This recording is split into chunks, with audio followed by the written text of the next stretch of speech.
Hi, I'm Laura Walton, President of the Ontario Federation of Labour, and I am here with the next Minister of Labour, Jamie West. Thank you, Laura. I really appreciate that. No, listen, it's what's needed in Ontario. But Jamie, there's going to be a little bit of a way for us to get there. We've got an election coming. What are you hearing when you're out talking to people in your community? The number one thing I've heard, and this has been since the first election, is how expensive things are.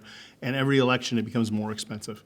If you think of when you and I were first meeting on a regular basis during Bill 28, when they were forcing those education workers, the lowest paid workers, people going to food banks, people having to move back in with their parents, when the Conservatives voted against their rights to bargain, that's when you and I first had really strong conversations. We had ones in the past before, but more and more you're seeing people struggle with affordability and making ends meet. You're seeing in the statistics from Feed Ontario that more people who are working full-time are going to food banks.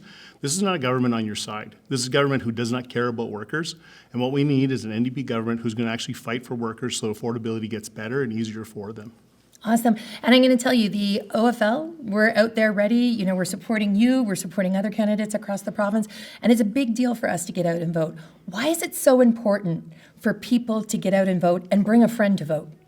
Well, the reality is Doug Ford is hoping that people will not come to vote. It's snowing in Sudbury, for example.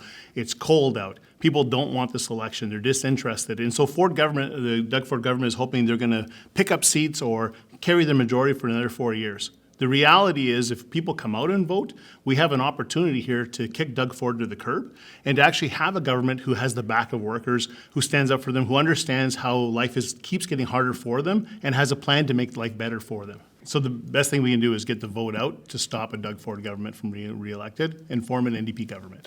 Well, in Sudbury, we know what we need to do. In Sudbury, we need to get out, we need to vote for Jamie West, and we need to elect him to be the next Minister of Labour in Ontario.